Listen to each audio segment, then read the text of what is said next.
Souls games. Dark Souls 3, Elden Ring, Bloodborne, Sekiro. You've probably tried some or maybe all of those games that I just listed at one point in your FromSoftware journey, but the problem is you suck at every single one of them. The f*** you say to me, you little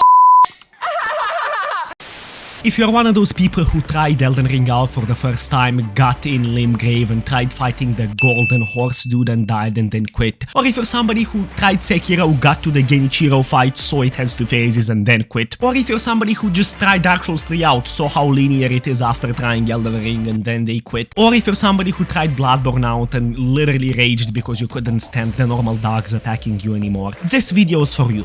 Maybe it's not you, maybe you have a friend, make sure you share this video with them, but all of that's completely fine, because today I'm gonna show you how to not suck and not be a wussy and finally finish your first Souls game. So buckle up, grab some snacks, grab a pen, a notebook, and let's dive right in.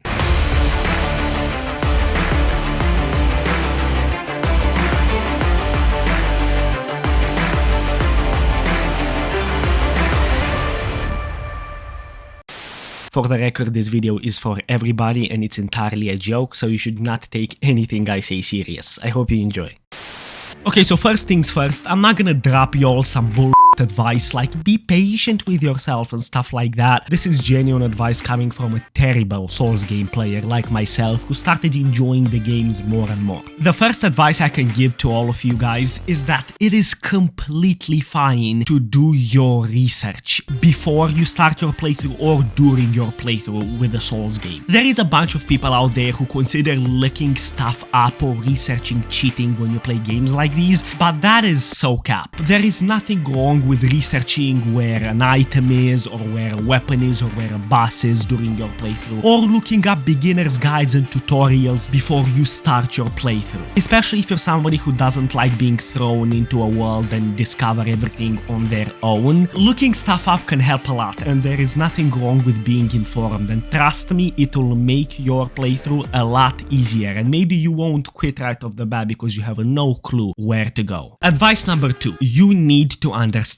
how grindy these Souls games really are. Look, I know that we're all humans and we have our own lives and we're busy, but if you're somebody who only plays once per week or every 2 weeks or only during the weekends, you need to understand how much harder the process of finishing a Souls game will be for you. For multiple reasons, number 1 being actually getting used to the game's mechanics. If you start playing one weekend and get used to the timing of the dodges and how to attack and how to parry and stuff like that, and then you don't play for 2 weeks and you go back in, chances are you're gonna forget most of what you got used to. And the reason number 2 is, of course, the exploration and the environment. You will move at an extremely slow pace because these games are massive. We're talking about 50 hours if you're not a completionist and you just want to go through the main story. And if you're one of those ambitious gamers who likes to play some of the newest titles and gets bored of the same thing easily, this is why you can't finish a Souls game. Tip number 3. This one's for people who are deeper into playing a Souls game, but still, don't let other people's opinions and experiences with Souls games influence you. There is a fine line between searching a specific class or a weapon that works for you or an item or how to beat a boss or whatever, and letting other people decide what works for you. For example, there's a bunch of people who say this weapon is good and this weapon works well for your build, or that build is so much better, or that build is OP,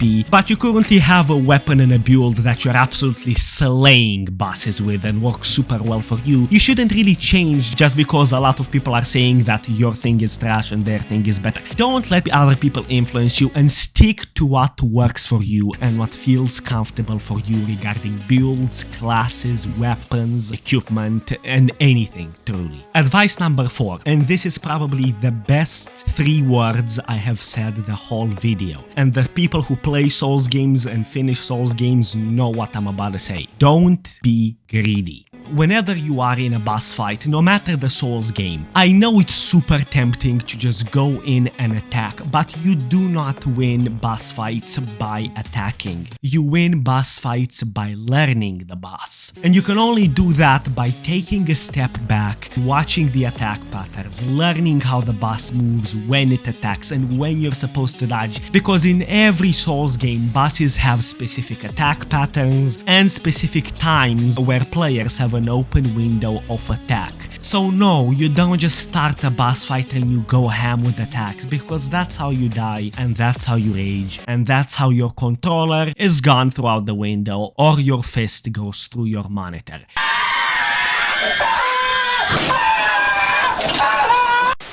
And the last piece of advice I can drop on y'all is to not be so hard on yourselves. Look, you're not entitled to any of these Souls games you play. No matter how much you wanna beat the game or how much you wanna beat a boss, you don't have to, and it's fine if you take a break. It's fine if you take 2-3 weeks. If you take a month, play a whole different game, it doesn't really matter. At the end of the day, you need to play what you enjoy. And as corny as it may sound, practice does make perfect. And even if this whole video is called Why You Suck at Souls Games and How to Get Good, it's fine if you don't. These are the tips that helped me the most throughout my experience with Souls games, and I hope they help some of you out there too. And if they did help and you want to see more stuff like this, feel free to drop a like on this video and comment down below what's your favorite Souls game and what's the hardest Souls game that you've played. With that being said, if you are new here and want to keep in touch with the content, make sure to subscribe. Have a great rest of the day, everybody, and see you in the next one. Peace!